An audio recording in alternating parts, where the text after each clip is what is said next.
Chapter 133. The Chase, First Day.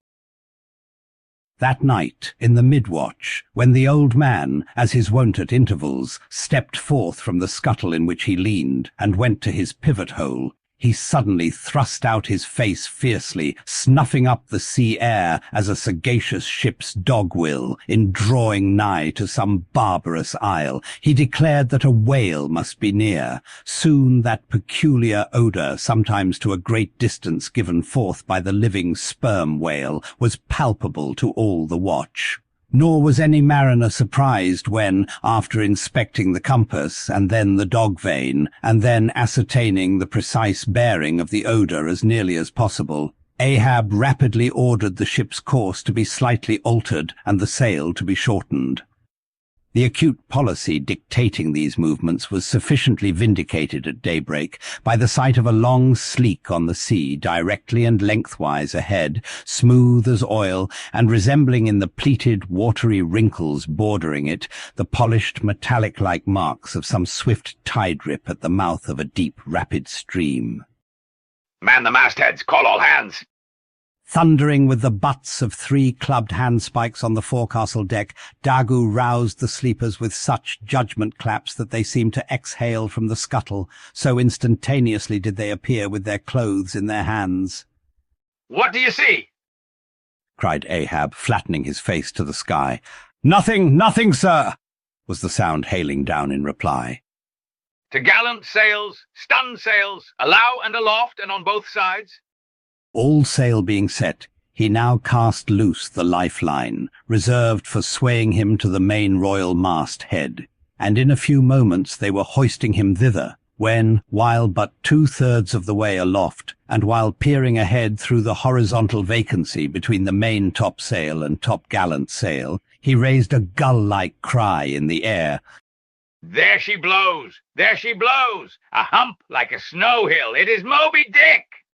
Fired by the cry, which seemed simultaneously taken up by the 3 lookouts, the men on deck rushed to the rigging to behold the famous whale they had so long been pursuing. Ahab had now gained his final perch, some feet above the other lookouts, Tashtego standing just beneath him on the cap of the top gallant mast, so that the Indian's head was almost on a level with Ahab's heel. From this height, the whale was now seen some mile or so ahead, at every roll of the sea revealing his high, sparkling hump, and regularly jetting his silent spout into the air. To the credulous mariners, it seemed the same silent spout they had so long ago beheld in the moonlit Atlantic and Indian Oceans. "And did none of ye see it before?" cried Ahab, hailing the perched men all around him. "I saw him almost that same instant, sir, that Captain Ahab did, and I cried out," said Tashtego. "Not the same instant, not the same. No, the doubloon is mine. Fate reserved the doubloon for me. I only. None of ye could have raised the white whale first. There she blows, there she blows, there she blows, there again, there again," he cried in long-drawn, lingering, methodic tones, attuned to the gradual prolongings of the whale's visible jets. "He's going to sound! In stun sails! Down top-gallant sails! Stand by 3 boats! Mr. Starbuck, remember, stay on board and keep the ship! Helm there! Luff! Luff a point! So! Steady, man! Steady! There go flukes! No, no, only black water! All ready, the boats there! Stand by, stand by! Lower me, Mr. Starbuck! Lower, lower! Quick, quicker!" And he slid through the air to the deck. "He's heading straight to leeward, sir!" cried Stubb. "Right away from us. Cannot have seen the ship yet." "Be dumb, man! Stand by the braces! Hard down the helm! Brace up! Shiver her! Shiver her! So well that! Boats! Boats!"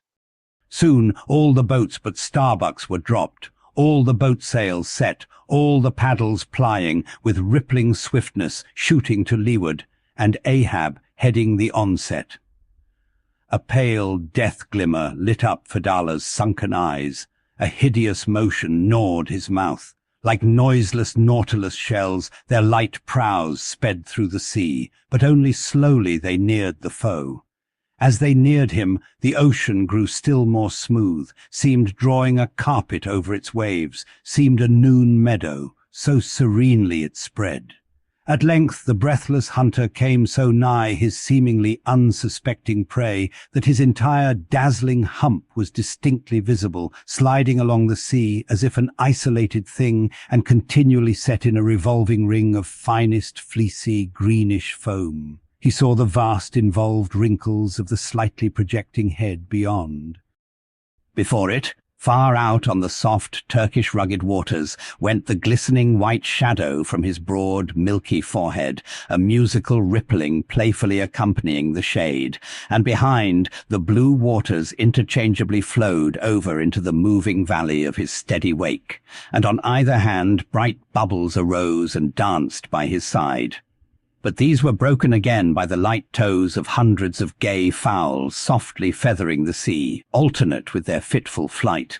And like to some flagstaff rising from the painted hull of an argosy, the tall but shattered pole of a recent lance projected from the white whale's back, and at intervals one of the cloud of soft-toed fowls hovering, and to and fro skimming like a canopy over the fish, silently perched and rocked on this pole, the long tail feathers streaming like pennons. A gentle joyousness, a mighty mildness of repose in swiftness, invested the gliding whale.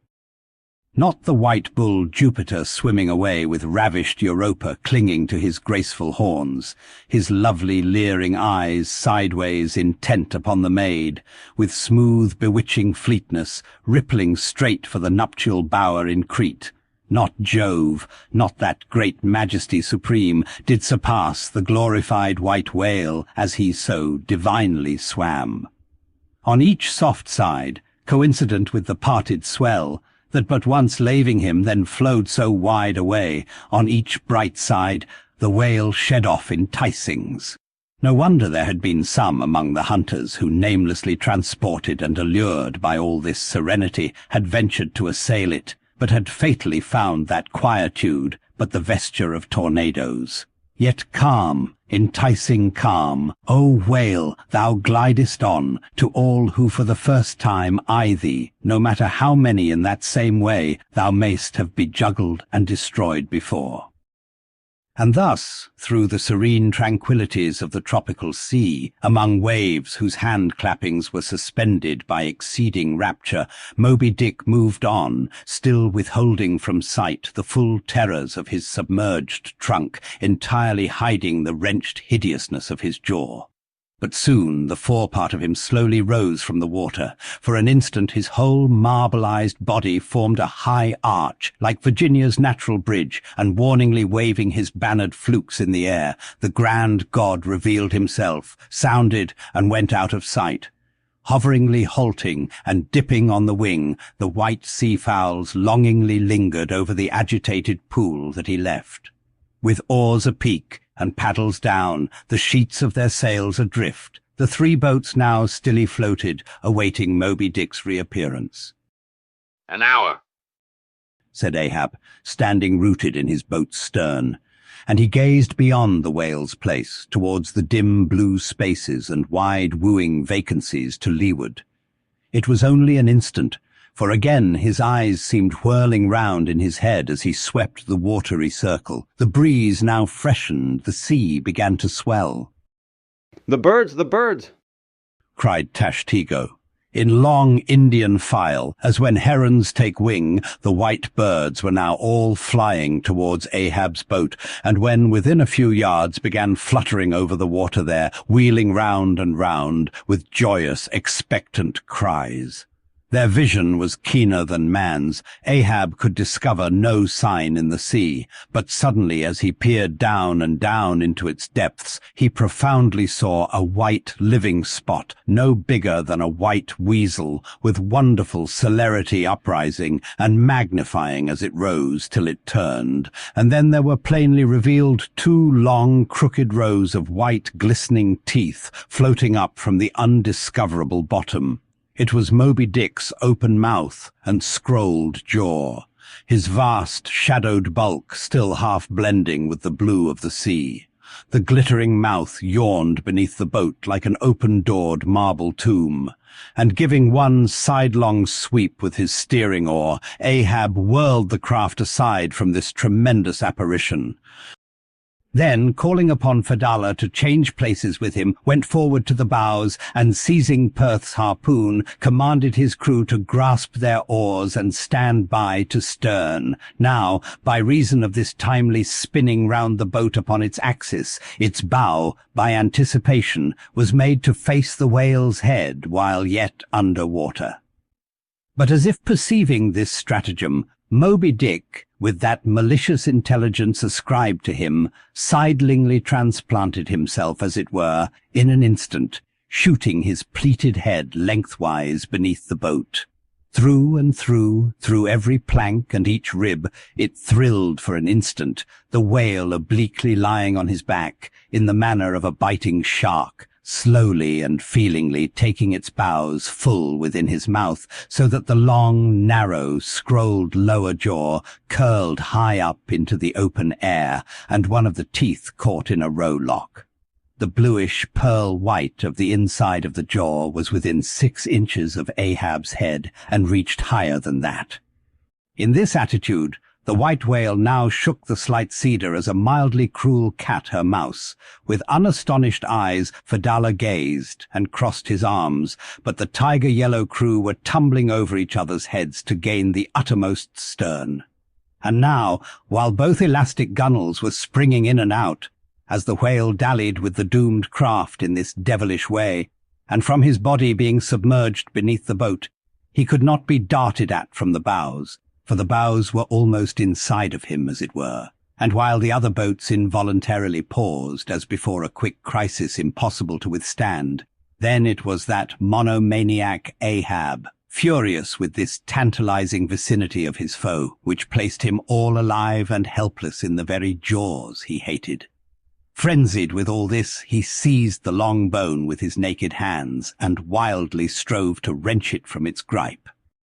As now he thus vainly strove, the jaw slipped from him. The frail gunwales bent in, collapsed, and snapped, as both jaws, like an enormous shears sliding further aft, bit the craft completely in twain, and locked themselves fast again in the sea, midway between the two floating wrecks. These floated aside, the broken ends drooping, the crew at the stern wreck clinging to the gunwales, and striving to hold fast to the oars to lash them across.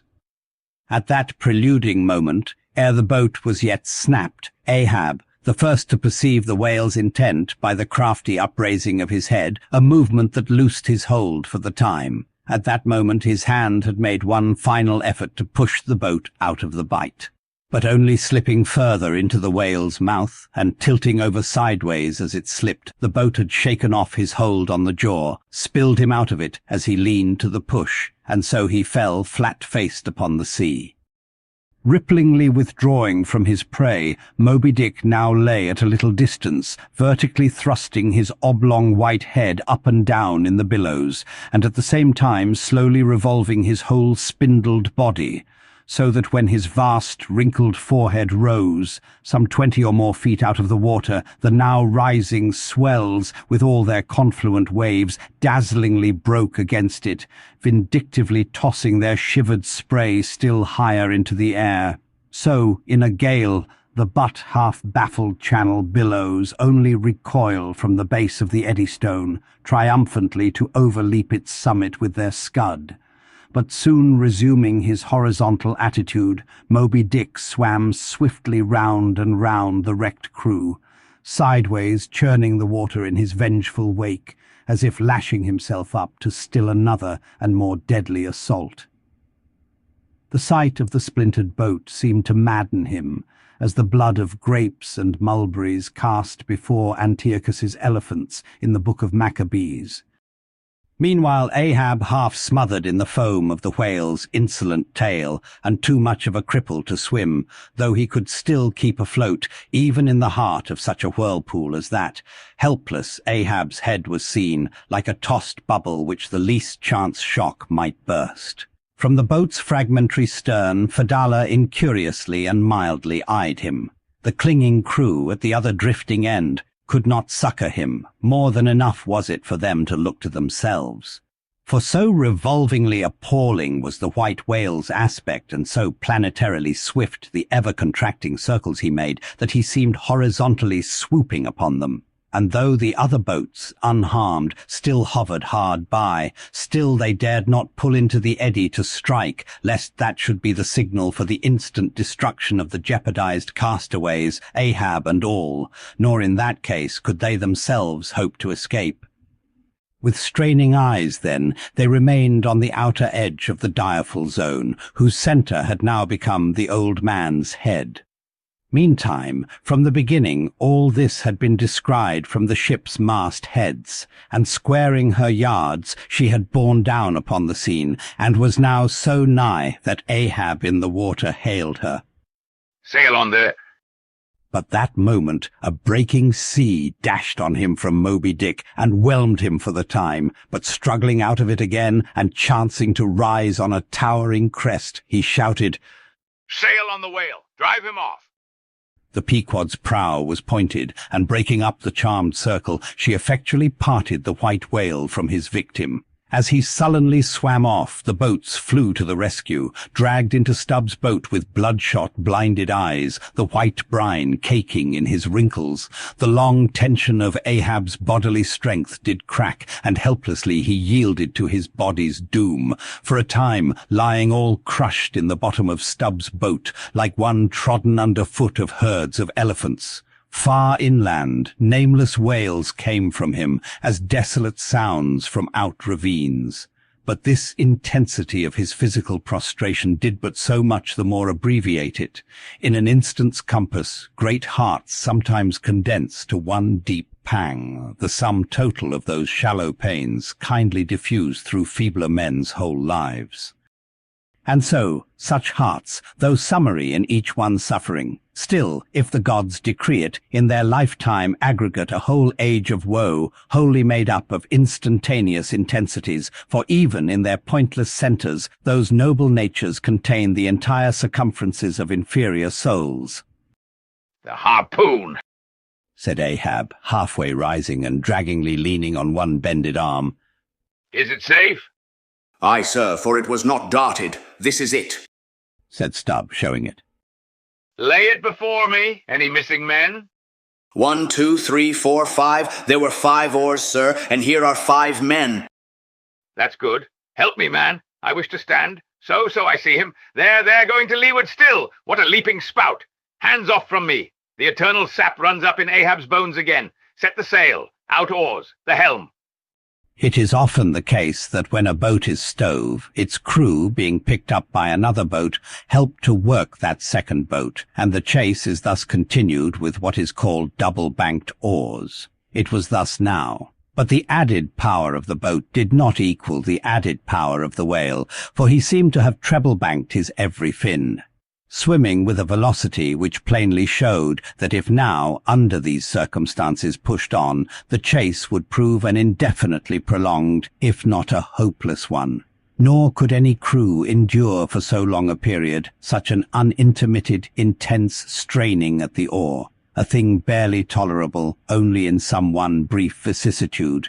The ship itself, then, as it sometimes happens, offered the most promising intermediate means of overtaking the chase. Accordingly, the boats now made for her, and were soon swayed up to their cranes, the 2 parts of the wrecked boat having been previously secured by her, and then hoisting everything to her side, and stacking her canvas high up and sideways, outstretching it with stun sails, like the double-jointed wings of an albatross. The Pequod bore down in the leeward wake of Moby Dick. At the well-known methodic intervals, the whale's glittering spout was regularly announced from the manned mastheads, and when he would be reported as just gone down, Ahab would take the time, and then pacing the deck, binnacle watch in hand, so soon as the last second of the allotted hour expired, his voice was heard. "Whose is the doubloon now? Do you see him?" And if the reply was, "No, sir," straightway he commanded them to lift him to his perch. In this way the day wore on, Ahab now aloft and motionless, anon unrestingly pacing the planks. As he was thus walking, uttering no sound except to hail the men aloft, or to bid them hoist a sail still higher, or to spread one to a still greater breadth. Thus, to and fro, pacing beneath his slouched hat, at every turn he passed his own wrecked boat, which had been dropped upon the quarterdeck, and lay there reversed, broken bow to shattered stern.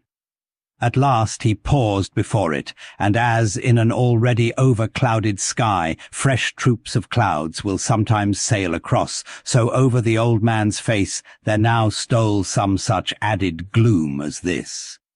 Stubb saw him pause, and perhaps intending, not vainly though, to evince his own unabated fortitude, and thus keep up a valiant place in his captain's mind, he advanced, and eyeing the wreck exclaimed, "The thistle the ass refused. It pricked his mouth too keenly, sir. Ha ha!" What soulless thing is this that laughs before a wreck? Man, man, did I not know thee brave as fearless fire, and as mechanical, I could swear thou wert a poltroon. Groan nor laugh should be heard before a wreck. "Aye, sir," said Starbuck, drawing near. "'Tis a solemn sight, an omen and an ill one." Omen? Omen? The dictionary! If the gods think to speak outright to man, they will honorably speak outright, not shake their heads, and give an old wives' darkling hint. Begone! Ye two are the opposite poles of one thing. Starbuck is Stubb reversed, and Stubb is Starbuck, and ye two are all mankind. And Ahab stands alone among the millions of the peopled earth, nor gods nor men his neighbors. Cold, cold, I shiver. How now, aloft there, do you see him? Sing out for every spout, though he spout 10 times a second. The day was nearly done. Only the hem of his golden robe was rustling. Soon it was almost dark, but the lookout men still remained unset. "Can't see the spout now, sir. Too dark," cried a voice from the air. How heading when last seen? "As before, sir. Straight to leeward."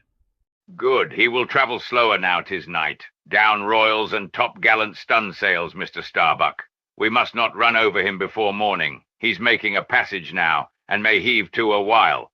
Helm there. Keep her full before the wind. Aloft, come down. Mr. Stubb, send a fresh hand to the foremast head, and see it manned till morning. Then advancing towards the doubloon in the mainmast, Men, this gold is mine, for I earned it, but I shall let it abide here till the white whale is dead.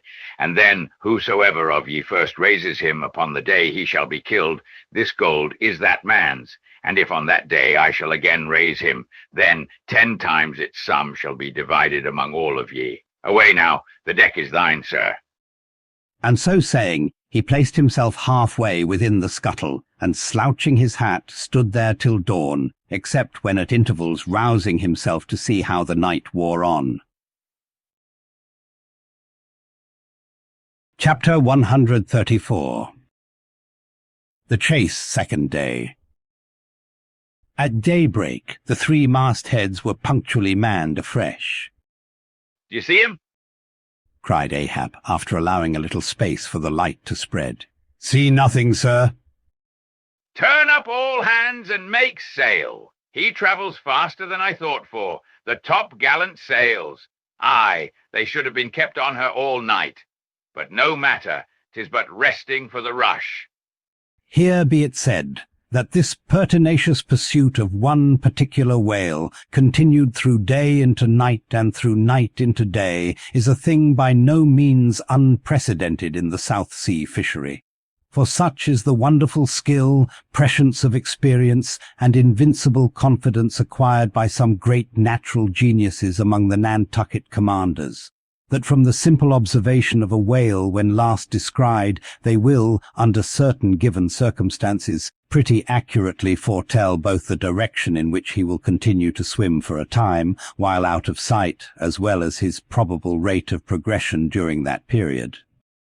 And in these cases, somewhat as a pilot, when about losing sight of a coast whose general trending he well knows, and which he desires shortly to return to again, but at some further point, like as this pilot stands by his compass, and takes the precise bearing of the cape at present visible, in order the more certainly to hit aright the remote, unseen headland eventually to be visited. so does the fisherman at his compass with the whale. For after being chased and diligently marked through several hours of daylight, then, when night obscures the fish, the creature's future wake through the darkness is almost as established to the sagacious mind of the hunter as the pilot's coast is to him. So that to this hunter's wondrous skill the proverbial evanescence of a thing writ in water awake is to all desired purposes well nigh as reliable as the steadfast land. And as the mighty iron leviathan of the modern railway is so familiarly known in its every pace, that with watches in their hands men time his rate as doctors that of a baby's pulse, and lightly say of it, the up train or the down train will reach such or such a spot at such or such an hour. Even so, almost, there are occasions when these Nantucketers time that other leviathan of the deep according to the observed humour of his speed, and say to themselves, so many hours hence this whale will have gone 200 miles, will have about reached this or that degree of latitude or longitude. But to render this acuteness at all successful in the end, the wind and the sea must be the whaleman's allies. For of what present avail to the becalmed or wind-bound mariner is the skill that assures him he is exactly 93 leagues and a quarter from his port? Inferable from these statements are many collateral subtile matters touching the chase of whales. The ship tore on, leaving such a furrow in the sea as when a cannonball, missant, becomes a ploughshare and turns up the level field. By salt and hemp! Cried Stubb. But this swift motion of the deck creeps up one's legs and tingles at the heart. This ship and I are two brave fellows. Ha! Ha! Someone take me up and launch me spine-wise on the sea, for by live oaks, my spine's a keel. Ha ha! Ha! We go the gait that leaves no dust behind. There she blows, she blows, she blows, right ahead, was now the masthead cry. Aye, aye, cried Stubb. I knew it, ye can't escape. Blow on and split your spout, O whale. The mad fiend himself is after ye. Blow your trump, blister your lungs. Ahab will dam off your blood, as a miller shuts his water gate upon the stream. And Stubb did but speak out for well nigh all that crew. The frenzies of the chase had by this time worked them bubblingly up, like old wine worked anew. Whatever pale fears and forebodings some of them might have felt before, these were not only now kept out of sight through the growing awe of Ahab, but they were broken up and on all sides routed as timid prairie hares that scatter before the bounding bison. The hand of fate had snatched all their souls, and by the stirring perils of the previous day, the rack of the past night's suspense, the fixed, unfearing, blind, reckless way in which their wild craft went plunging towards its flying mark. By all these things their hearts were bowled along, the wind that made great bellies of their sails, and rushed the vessel on by arms invisible as irresistible. This seemed the symbol of that unseen agency which so enslaved them to the race. They were one man, not 30.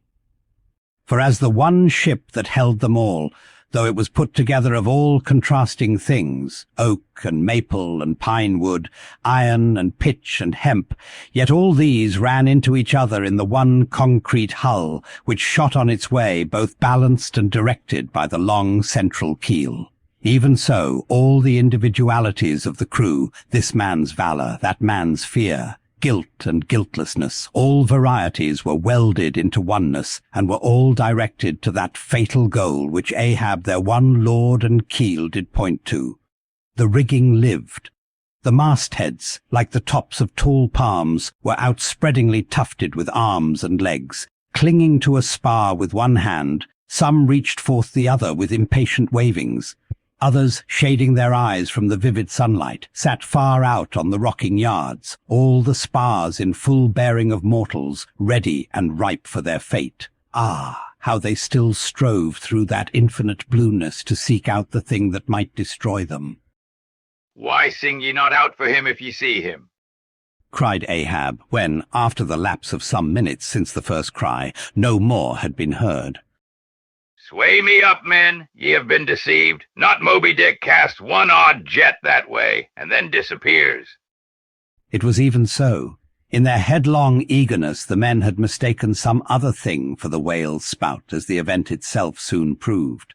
For hardly had Ahab reached his perch, hardly was the rope belayed to its pin on deck, when he struck the keynote to an orchestra that made the air vibrate as with the combined discharges of rifles. The triumphant halloo of 30 buckskin lungs was heard, as, much nearer to the ship than the place of the imaginary jet, less than a mile ahead, Moby Dick bodily burst into view. For not by any calm and indolent spoutings, not by the peaceable gush of that mystic fountain in his head, did the white whale now reveal his vicinity, but by the far more wondrous phenomenon of breaching. Rising with his utmost velocity from the furthest depths, the sperm whale thus booms his entire bulk into the pure element of air, and piling up a mountain of dazzling foam, shows his place to the distance of 7 miles and more. In those moments, the torn, enraged waves he shakes off seem his main. In some cases, this breaching is his act of defiance. "There she breaches! There she breaches!" was the cry, as in his immeasurable bravadoes the white whale tossed himself salmon-like to heaven, so suddenly seen in the blue plain of the sea, and relieved against the still bluer margin of the sky. The spray that he raised for the moment intolerably glittered and glared like a glacier, and stood there gradually fading and fading away from its first sparkling intensity to the dim mistiness of an advancing shower in a vale. "Aye, breach your last to the sun, Moby Dick," cried Ahab. "Thy hour and thy harpoon are at hand. Down, down all of ye, but one man at the fore. The boats, stand by."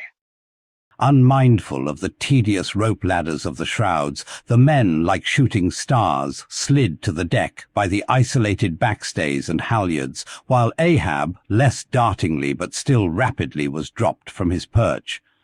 "Lower away," he cried so soon as he had reached his boat, a spare one, rigged the afternoon previous. "Mr. Starbuck, the ship is thine. Keep away from the boats, but keep near them. Lower, all." As if to strike a quick terror into them, by this time being the first assailant himself, Moby Dick had turned and was now coming for the 3 crews. Ahab's boat was central, and cheering his men, he told them he would take the whale head and head, that is, pull straight up to his forehead.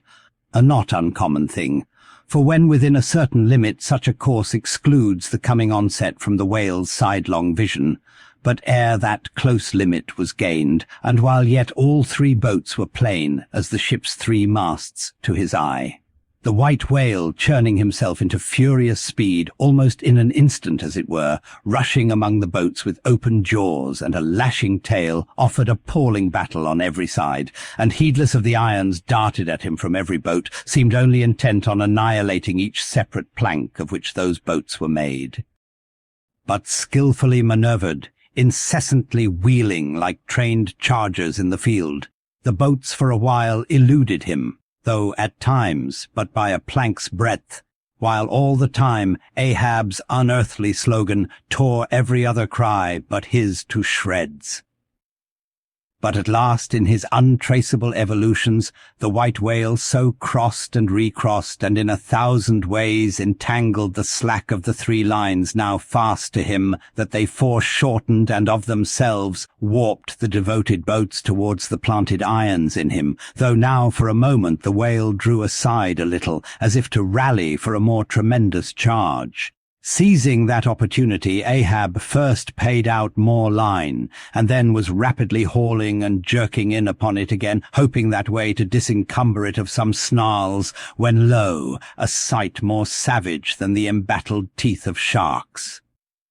Caught and twisted, corkscrewed in the mazes of the line, loose harpoons and lances with all their bristling barbs and points came flashing and dripping up to the chocks in the bows of Ahab's boat. Only one thing could be done. Seizing the boat knife, he critically reached within, through, and then without, the rays of steel, dragged in the line beyond, past it, inboard to the bowsman, and then, twice sundering the rope near the chocks, dropped the intercepted faggot of steel into the sea, and was all fast again. That instant, the white whale made a sudden rush among the remaining tangles of the other lines. By so doing, irresistibly dragged the more involved boats of Stubb and Flask towards his flukes, dashed them together like two rolling husks on a surf-beaten beach, and then, diving down into the sea, disappeared in a boiling maelstrom, in which for a space the odorous cedar chips of the wrecks danced round and round, like the grated nutmeg in a swiftly stirred bowl of punch. While the two crews were yet circling in the waters, reaching out after the revolving line tubs, oars, and other floating furniture, while a slope little Flask bobbed up and down like an empty vial, twitching his legs upwards to escape the dreaded jaws of sharks, and Stubb was lustily singing out for someone to ladle him up, and while the old man's line, now parting, admitted of his pulling into the creamy pool to rescue whom he could, in that wild simultaneousness of 1,000 concreted perils, Ahab's yet unstricken boat seemed drawn up towards heaven by invisible wires, as, arrow-like shooting perpendicularly from the sea, the white whale dashed his broad forehead against its bottom and sent it, turning over and over, into the air, till it fell again, gunwale downwards, and Ahab and his men struggled out from under it, like seals from a seaside cave. The first uprising momentum of the whale, modifying its direction as he struck the surface, involuntarily launched him along it, to a little distance from the center of the destruction he had made, and with his back to it, he now lay for a moment slowly feeling with his flukes from side to side, and whenever a stray oar, bit of plank, the least chip or crumb of the boats touched his skin, his tail swiftly drew back and came sideways, smiting the sea. But soon, as if satisfied that his work for that time was done, he pushed his pleated forehead through the ocean, and trailing after him the intertangled lines, continued his leeward way at a traveller's methodic pace. As before, the attentive ship, having descried the whole fight, again came bearing down to the rescue, and dropping a boat, picked up the floating mariners, tubs, oars, and whatever else could be caught at, and safely landed them on her decks. Some sprained shoulders, wrists and ankles, livid contusions, wrenched harpoons and lances, inextricable intricacies of rope, shattered oars and planks, all these were there, but no fatal or even serious ill seemed to have befallen anyone. As with Fedallah the day before, so Ahab was now found grimly clinging to his boat's broken half, which afforded a comparatively easy float. Nor did it so exhaust him as the previous day's mishap. But when he was helped to the deck, all eyes were fastened upon him, as instead of standing by himself, he still half hung upon the shoulder of Starbuck, who had thus far been the foremost to assist him. His ivory leg had been snapped off, leaving but one short, sharp splinter. Aye, aye, Starbuck, 'tis sweet to lean sometimes, be the leaner who he will, and would old Ahab had leaned oftener than he has. The ferule has not stood, sir, said the carpenter, now coming up. I put good work into that leg. But no bones broken, sir, I hope? Said Stubb with true concern. Aye, and all splintered to pieces, Stubb, d'ye see it? But even with a broken bone, old Ahab is untouched, and I account no living bone of mine one jot more me than this dead one that's lost. Nor white whale, nor man, nor fiend can so much as graze old Ahab in his own proper and inaccessible being. Can any lead touch yonder floor, any mast scrape yonder roof? Aloft there, which way? Dead to leeward, sir. Up helm, then! Pile on the sail again! Ship keepers, down the rest of the spare boats and rig them, Mr. Starbuck away, and muster the boat's crews. Let me first help thee towards the bulwarks, sir. Oh, oh, oh, how this splinter gores me now! Accursed fate, that the unconquerable captain in the soul should have such a craven mate. Sir? My body, man, not thee. Give me something for a cane. There, that shivered lance will do. Muster the men. Surely I have not seen him yet. By heaven, it cannot be. Missing, quick, call them all. The old man's hinted thought was true. Upon mustering the company, the Parsee was not there. The Parsee! Cried Stubb. He must have been caught in... The black vomit wrench thee! Run all of ye above, allow cabin forecastle. Find him, not gone, not gone. But quickly they returned to him with the tidings that the Parsee was nowhere to be found. Aye, sir, said Stubb. Caught among the tangles of your line, I thought I saw him dragging under. My line! My line! Gone! Gone! What means that little word? What death knell rings in it? That old Ahab shakes as if he were the belfry. The harpoon, too. Toss over the litter there. Do you see it? The forged iron men? The white whales? No, no, no. Blistered fool. This hand did dart it. 'Tis in the fish. Aloft there. Keep him nailed. Quick. All hands to the rigging of the boats. Collect the oars. Harpooneers. The irons, the irons. Hoist the royals higher. A pull on all the sheets. Helm there. Steady, steady for your life. I'll 10 times girdle the unmeasured globe, yea, and dive straight through it, but I'll slay him yet. Great God, but for one single instant show thyself, cried Starbuck. Never, never wilt thou capture him, old man. In Jesus' name, no more of this. That's worse than devil's madness. 2 days chased, twice stove to splinters, thy very leg once more snatched from under thee, thy evil shadow gone, all good angels mobbing thee with warnings.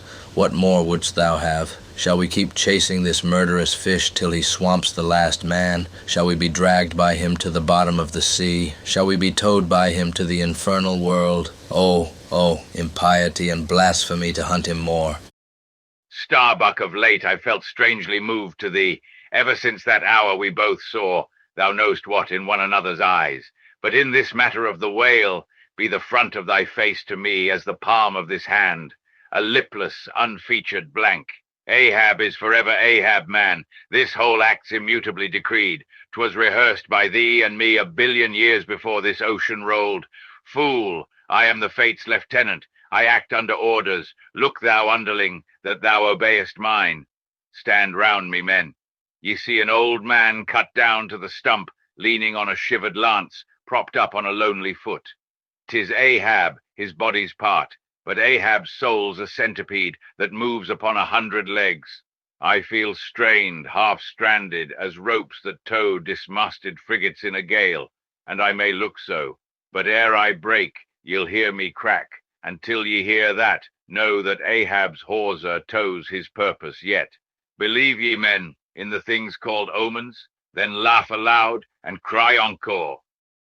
For ere they drown, drowning things will twice rise to the surface, then rise again, to sink forevermore. So with Moby Dick, 2 days he's floated, tomorrow will be the 3rd. Aye, men, he'll rise once more, but only to spout his last. Do you feel brave, men? Brave?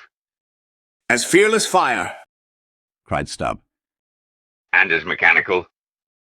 Muttered Ahab. Then as the men went forward, he muttered on, The thing's called omens. And yesterday I talked the same to Starbuck there concerning my broken boat.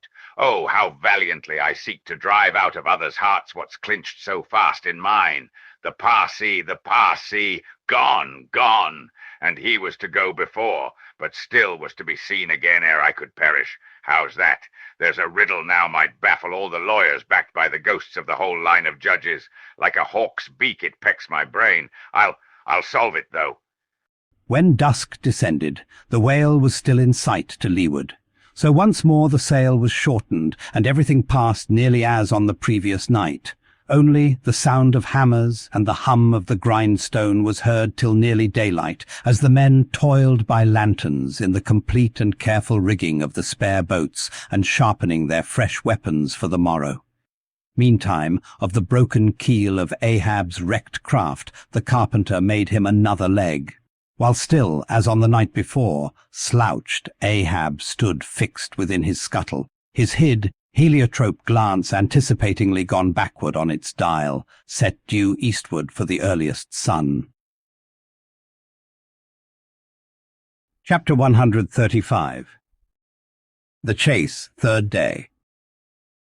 The morning of the third day dawned fair and fresh, and once more the solitary nightman at the foremast head was relieved by crowds of the daylight lookouts who dotted every mast and almost every spar. "Do you see him?" cried Ahab, but the whale was not yet in sight. "In his infallible wake, though, but follow that wake, that's all. Helm there, steady as thou goest, and hast been going. What a lovely day again! Were it a new-made world, and made for a summer house to the angels, and this morning the first of its throwing open to them. A fairer day could not dawn upon that world. Here's food for thought, had Ahab time to think. But Ahab never thinks. He only feels, feels, feels. That's tingling enough for mortal man, to think's audacity. God only has that right and privilege. Thinking is, or ought to be, a coolness and a calmness, and our poor hearts throb, and our poor brains beat too much for that. And yet, I've sometimes thought my brain was very calm, frozen calm. This old skull cracks so, like a glass in which the contents turn to ice and shiver it. And still this hair is growing now, this moment growing, and heat must breed it. But no, it's like that sort of common grass that will grow anywhere, between the earthy clefts of Greenland ice or in Vesuvius lava. How the wild winds blow it! They whip it about me as the torn shreds of split sails lash the tossed ship they cling to. A vile wind that has no doubt blown ere this through prison corridors and cells and wards of hospitals and ventilated them, and now comes blowing hither as innocent as fleeces. Out upon it, it's tainted. Were I the wind, I'd blow no more on such a wicked, miserable world. I'd crawl somewhere to a cave and slink there. And yet, 'tis a noble and heroic thing, the wind. Whoever conquered it? In every fight it has the last and bitterest blow. Run tilting at it, and you but run through it. Ha! A coward wind that strikes stark, naked men, but will not stand to receive a single blow. Even Ahab is a braver thing, a nobler thing than that.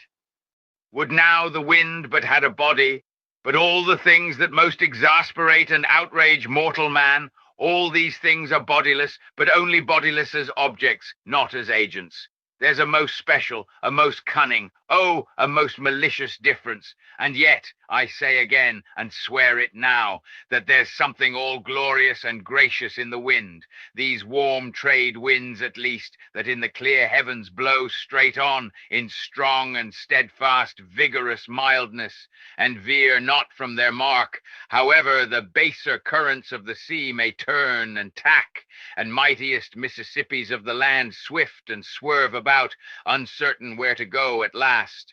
And by the eternal poles, those same trades that so directly blow my good ship on, these trades, or something like them, something so unchangeable and full as strong, blow my keeled soul along to it, aloft there. What do you see? Nothing, sir. Nothing, and noon at hand. The doubloon goes a-begging. See the sun. Aye, it must be so. I've oversailed him. How? Got the start. Aye, he's chasing me now. Not I him. That's bad. I might have known it too. Fool! The lines, the harpoons he's towing. Aye, I have run him by last night. About. Come down, all of you, but the regular lookouts. Man the braces. Steering as she had done, the wind had been somewhat on the Pequod's quarter, so that now being pointed in the reverse direction, the braced ship sailed hard upon the breeze as she re-churned the cream in her own white wake. Against the wind, he now steers for the open jaw, murmured Starbuck to himself as he coiled the new-hauled main brace upon the rail. God keep us, but already my bones feel damp within me, and from the inside wet my flesh. I misdoubt me that I disobey my God in obeying him. Stand by to sway me up, cried Ahab, advancing to the hempen basket. We should meet him soon. Aye, sir. And straightway Starbuck did Ahab's bidding, and once more Ahab swung on high. A whole hour now passed, gold beaten out to ages. Time itself now held long breaths with keen suspense. But at last, some 3 points off the weather bow, Ahab descried the spout again, and instantly from the 3 mastheads 3 shrieks went up as if the tongues of fire had voiced it. Forehead to forehead I meet thee this third time, Moby Dick. On deck there. Brace sharper up, crowd her into the wind's eye. He's too far off to lower yet, Mr. Starbuck. The sails shake. Stand over that helmsman with a topmaul. So. He travels fast, and I must down. But let me have one more good round look aloft here at the sea. There's time for that. An old sight, and yet somehow so young. Aye, and not changed a wink since I first saw it. A boy from the sand hills of Nantucket. The same to Noah as to me. There's a soft shower to leeward, such lovely leewardings. They must lead somewhere to something else than common land, more palmy than the palms. Leeward, the white whale goes that way. Look to windward then, the better if the bitter a quarter. But goodbye, old masthead. What's this? Green? Aye, tiny mosses in these warped cracks. No such green weather stains on Ahab's head. There's the difference now between man's old age and matters. But aye, old mast, we both grow old together. Sound in our hulls, though, are we not, my ship? Aye, minus a leg, that's all. By heaven, this dead wood has the better of my live flesh every way. I can't compare with it. And I've known some ships made of dead trees outlast the lives of men made of the most vital stuff of vital fathers. What's that he said? He should still go before me, my pilot, and yet to be seen again. But where? Will I have eyes at the bottom of the sea, supposing I descend those endless stairs? And all night I've been sailing from him wherever he did sink to. Aye, like many more, thou toldst direful truth as touching thyself, O Parsi. But Ahab, there thy shot fell short. Goodbye, masthead. Keep a good eye upon the whale the while I'm gone. We'll talk tomorrow, nay, tonight, when the white whale lies down there, tied by head and tail. He gave the word, and still gazing round him, was steadily lowered through the cloven blue air to the deck. In due time the boats were lowered, but as standing in his shallop's stern, Ahab just hovered upon the point of the descent, he waved to the mate, who held one of the tackle ropes on deck, and bade him pause. Starbuck. Sir? For the third time my soul's ship starts upon this voyage, Starbuck. Aye, sir, thou wilt have it so. Some ships sail from their ports, and ever afterwards are missing, Starbuck. Truth, sir, saddest truth. Some men die at ebb tide, some at low water, some at the full of the flood, and I feel now like a billow that's all one crested comb, Starbuck. I am old. Shake hands with me, man. Their hands met, their eyes fastened, Starbuck's tears the glue. Oh, my captain, noble heart, go not. See, it's a brave man that weeps. How great the agony of the persuasion, then. Lower away! Cried Ahab, tossing the mate's arm from him. Stand by the crew. In an instant the boat was pulling round close under the stern. The sharks! Cried a voice from the low cabin window there. Oh, master, my master, come back. But Ahab heard nothing, for his own voice was high lifted then, and the boat leaped on. Yet the voice spake true, for scarce had he pushed from the ship, when numbers of sharks, seemingly rising from out the dark waters beneath the hull, maliciously snapped at the blades of the oars every time they dipped in the water, and in this way accompanied the boat with their bites. It is a thing not uncommonly happening to the whale-boats in those swarming seas, the sharks at times apparently following them in the same prescient way that vultures hover over the banners of marching regiments in the east. But these were the first sharks that had been observed by the Pequod since the white whale had been first descried. And whether it was that Ahab's crew were all such tiger-yellow barbarians, and therefore their flesh more musky to the senses of the sharks, a matter sometimes well known to affect them, however it was, they seemed to follow that one boat without molesting the others. Heart of wrought steel, murmured Starbuck, gazing over the side and following with his eyes the receding boat. Canst thou yet ring boldly to that sight, lowering thy keel among ravening sharks, and followed by them, open-mouthed to the chase, and this the critical third day? For when 3 days flow together in one continuous intense pursuit, Be sure the first is the morning, the second the noon, and the third the evening, and the end of that thing, be that end what it may. Oh my God, what is this that shoots through me and leaves me so deadly calm, yet expectant, fixed at the top of a shutter? Future things swim before me, as in empty outlines and skeletons. All the past is somehow grown dim. Mary, girl, thou fadest in pale glories behind me. Boy, I seem to see but thy eyes grown wondrous blue. Strangest problems of life seem clearing, but clouds sweep between. Is my journey's end coming? My legs feel faint, like his who has footed it all day. Feel thy heart. Beats it yet? Stir thyself, Starbuck. Stave it off. Move, move. Speak aloud. Masthead there. See ye my boy's hand on the hill? Crazed, aloft there. Keep thy keenest eye upon the boats. Mark well the whale. Ho! Again. Drive off that hawk. See, he pecks. He tears the vein. Pointing to the red flag flying at the main truck. Ha! He soars away with it. Where's the old man now? Seest thou that sight, O Ahab? Shudder, shudder! The boats had not gone very far, when by a signal from the mastheads, a downward-pointed arm, Ahab knew that the whale had sounded, but intending to be near him at the next rising, he held on his way a little sideways from the vessel, the becharmed crew maintaining the profoundest silence as the head-beat waves hammered and hammered against the opposing bow. Drive, drive in your nails, O ye waves, to their uttermost heads drive them in. Ye but strike a thing without a lid, and no coffin and no hearse can be mine, and hemp only can kill me. Ha, ha! Suddenly the waters around them slowly swelled in broad circles, then quickly upheaved, as if sideways sliding from a submerged berg of ice, swiftly rising to the surface. A low rumbling sound was heard, a subterraneous hum, and then all held their breaths, as bedraggled with trailing ropes and harpoons and lances, a vast form shot lengthwise but obliquely from the sea. Shrouded in a thin, drooping veil of mist, it hovered for a moment in the rainbowed air, and then fell swamping back into the deep. Crushed 30 feet upwards, the waters flashed for an instant like heaps of fountains, then brokenly sank in a shower of flakes, leaving the circling surface creamed like new milk round the marble trunk of the whale. Give way! Cried Ahab to the oarsmen, and the boats darted forward to the attack. But maddened by yesterday's fresh irons that corroded in him, Moby Dick seemed combinedly possessed by all the angels that fell from heaven.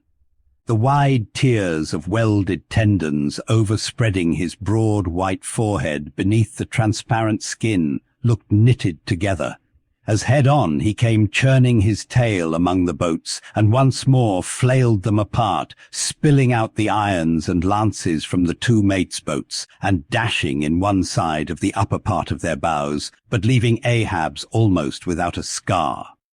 While Dagu and Tashtigo were stopping the strained planks, and as the whale swimming out from them turned and showed one entire flank as he shot by them again. At that moment, a quick cry went up. Lashed round and round to the fish's back, pinioned in the turns upon turns in which during the past night the whale had reeled the involutions of the lines around him, the half-torn body of the Parsee was seen, his sable raiment frayed to shreds, his distended eyes turned full upon old Ahab. The harpoon dropped from his hand. Befooled, befooled! Drawing in a long, lean breath. Aye, Parsee, I see thee again. Aye, and thou goest before, and this then is the hearse that thou didst promise. But I hold thee to the last letter of thy word. Where is the second hearse? Away, mates, to the ship. Those boats are useless now. Repair them if ye can in time, and return to me. If not, Ahab is enough to die. Down, men! The first thing that but offers to jump from this boat I stand in, that thing I harpoon. Ye are not other men, but my arms and my legs, and so obey me. Where's the whale? Gone down again? But he looked too nigh the boat, for as if bent upon escaping with the corpse he bore, and as if the particular place of the last encounter had been but a stage in his leeward voyage, Moby Dick was now again steadily swimming forward, and had almost passed the ship, which thus far had been sailing in the contrary direction to him, though for the present her headway had been stopped. He seemed swimming with his utmost velocity, and now only intent upon pursuing his own straight path in the sea. "Oh, Ahab," cried Starbuck. "not too late is it, even now, the third day, to desist. See, Moby Dick seeks thee not. It is thou that madly seekest him." Setting sail to the rising wind, the lonely boat was swiftly impelled to leeward by both oars and canvas. And at last, when Ahab was sliding by the vessel, so near as plainly to distinguish Starbuck's face as he leaned over the rail, he hailed him to turn the vessel about and follow him, not too swiftly, at a judicious interval. Glancing upwards, he saw Tashtego, Queequeg, and Daggoo eagerly mounting to the 3 mastheads, while the oarsmen were rocking in the 2 staved boats which had but just been hoisted to the side, and were busily at work in repairing them. One after the other, through the portholes, as he sped, he also caught flying glimpses of Stubb and Flask, busying themselves on deck among bundles of new irons and lances. As he saw all this, as he heard the hammers in the broken boats, far other hammers seemed driving a nail into his heart. But he rallied. And now, marking that the vane or flag was gone from the main masthead, he shouted to Tashtego, who had just gained that perch, to descend again for another flag and a hammer and nails, and so nail it to the mast. Whether fagged by the 3 days' running chase and the resistance to his swimming in the knotted hamper he bore, or whether it was some latent deceitfulness and malice in him, whichever was true, the white whale's way now began to abate, as it seemed, from the boat so rapidly nearing him once more, though indeed the whale's last start had not been so long a one as before. And still, as Ahab glided over the waves, the unpitying sharks accompanied him, and so pertinaciously stuck to the boat, and so continually bit at the plying oars, that the blades became jagged and crunched, and left small splinters in the sea at almost every dip. "Heed them not, those teeth but give new rowlocks to your oars. Pull on, 'tis the better rest the shark's jaw than the yielding water." But at every bite, sir, the thin blades grow smaller and smaller. "They will last long enough. Pull on. But who can tell," he muttered, "whether these sharks swim to feast on the whale or on Ahab? But pull on. Aye, all alive now. We near him. The helm. Take the helm. Let me pass." And so saying, 2 of the oarsmen helped him forward to the bows of the still-flying boat. At length, as the craft was cast to one side and ran ranging along with the white whale's flank, he seemed strangely oblivious of its advance, as the whale sometimes will, and Ahab was fairly within the smoky mountain mist, which, thrown off from the whale's spout, curled round his great monadnock hump. He was even thus close to him, when, with body arched back and both arms lengthwise high lifted to the poise, he darted his fierce iron and his far fiercer curse into the hated whale, as both steel and curse sank to the socket as if sucked into a morass. Moby Dick sideways writhed, spasmodically rolled his nigh flank against the bow, and without staving a hole in it, so suddenly canted the boat over that had it not been for the elevated part of the gunwale to which he then clung, Ahab would once more have been tossed into the sea. As it was, 3 of the oarsmen, who foreknew not the precise instant of the dart, and were therefore unprepared for its effects, these were flung out, but so fell that in an instant 2 of them clutched the gunwale again, and rising to its level on a combing wave, hurled themselves bodily inboard again, the 3rd man helplessly dropping astern, but still afloat and swimming. Almost simultaneously, with a mighty volition of ungraduated, instantaneous swiftness, the white whale darted through the weltering sea. But when Ahab cried out to the steersman to take new turns with the line and hold it so, and commanded the crew to turn round on their seats and tow the boat up to the mark, the moment the treacherous line felt that double strain and tug, it snapped in the empty air. "What breaks in me? Some sinew cracks. 'Tis whole again. Oars! Oars! Burst in upon him!"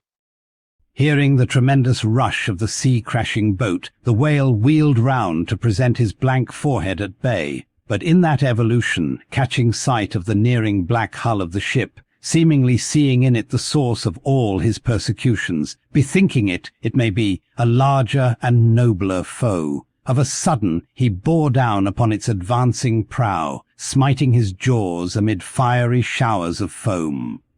Ahab staggered, his hand smote his forehead. I grow blind. Hands, stretch out before me that I may yet grope my way. Is night? The whale, the ship, cried the cringing oarsman. Oars, oars, slope downwards to thy depths, O sea, that ere it be forever too late, Ahab may slide this last time upon his mark. I see the ship, dash on, my men, will ye not save my ship?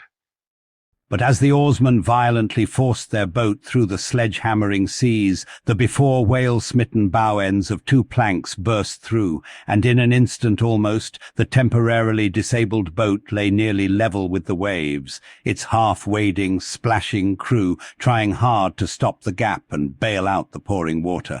Meantime, for that one beholding instant, Tashtego's masthead hammer remained suspended in his hand, and the red flag, half wrapping him as with a plaid, then streamed itself straight out from him as his own forward-flowing heart, while Starbuck and Stubb, standing upon the bowsprit beneath, caught sight of the down-coming monster just as soon as he. The whale, up helm, oh, all ye sweet powers of air, now hug me close. Let not Starbuck die, if die he must, in a woman's fainting fit. Up helm, I say, ye fools, the jaw. Is this the end of all my bursting prayers, all my lifelong fidelities? Oh, Ahab, lo, thy work. Steady, helmsman, steady. Nay, up helm again, he turns to meet us. Oh, his unappeasable brow drives on towards one whose duty tells him he cannot depart. My God, stand by me now. Stand not by me, but stand under me, whoever you are that will now help Stubb, for Stubb too sticks here. I grin at thee, thou grinning whale. Who ever helped Stubb, or kept Stubb awake, but Stubb's own unwinking eye?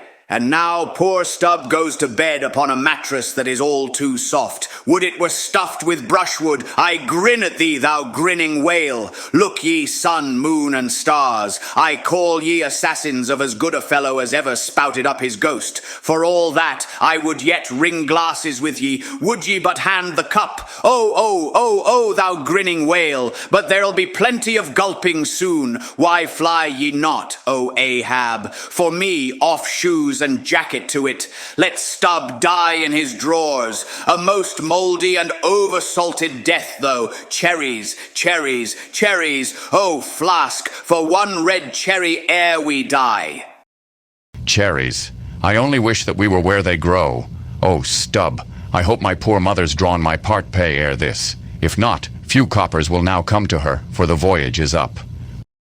From the ship's bows, nearly all the seamen now hung inactive. Hammers, bits of plank, lances, and harpoons, mechanically retained in their hands, just as they had darted from their various employments. All their enchanted eyes intent upon the whale, which from side to side, strangely vibrating his predestinating head, sent a broad band of overspreading semicircular foam before him as he rushed. Retribution, swift vengeance, eternal malice were in his whole aspect, and spite of all that mortal man could do, the solid white buttress of his forehead smote the ship's starboard bow, till men and timbers reeled. Some fell flat upon their faces. Like dislodged trucks, the heads of the harpooneers aloft shook on their bull-like necks. Through the breach they heard the waters pour as mountain torrents down a flume. The ship, the hearse, the second hearse, cried Ahab from the boat. Its wood could only be American. Diving beneath the settling ship, the whale ran quivering along its keel, but turning under water swiftly shot to the surface again, far off the other bow, but within a few yards of Ahab's boat, where for a time he lay quiescent. I turn my body from the sun. What ho, Tashtego! Let me hear thy hammer. O ye 3 unsurrendered spires of mine, thou uncracked keel, and only God-bullied hull, thou firm deck and haughty helm, and pole-pointed prow, death-glorious ship, must ye then perish, and without me?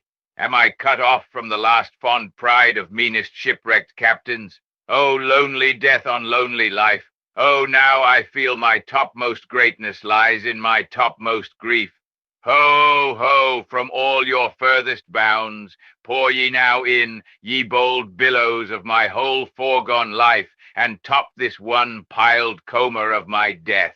Towards thee I roll, thou all-destroying but unconquering whale. To the last I grapple with thee. From hell's heart I stab at thee. For hate's sake I spit my last breath at thee. Sink all coffins and all hearses to one common pool.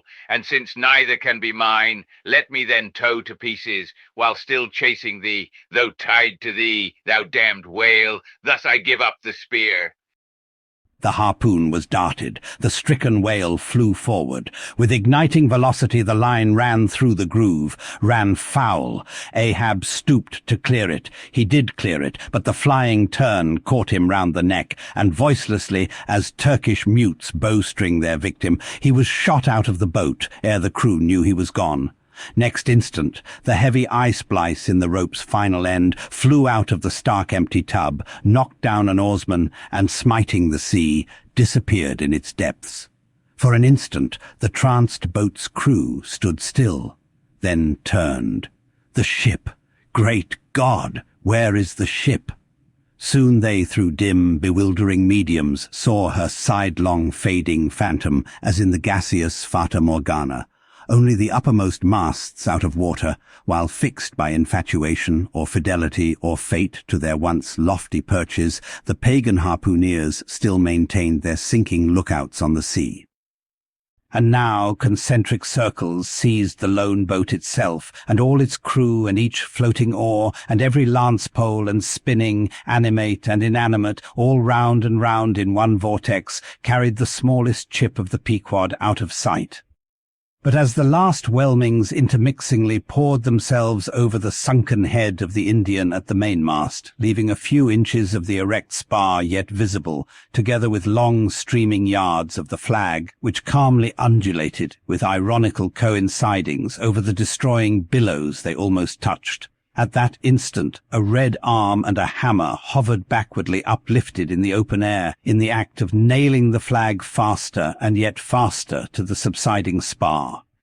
A skyhawk that tauntingly had followed the main truck downwards from its natural home among the stars, pecking at the flag and incommoding Tashtego there, this bird now chanced to intercept its broad fluttering wing between the hammer and the wood, and simultaneously feeling that ethereal thrill, the submerged savage beneath in his death grasp kept his hammer frozen there, and so the bird of heaven, with archangelic shrieks, and his imperial beak thrust upwards, and his whole captive form folded in the flag of Ahab, went down with his ship, which, like Satan, would not sink to hell till she had dragged a living part of heaven along with her, and helmeted herself with it.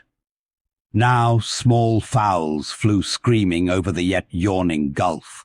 A sullen white surf beat against its steep sides, then all collapsed, and the great shroud of the sea rolled on as it rolled 5,000 years ago.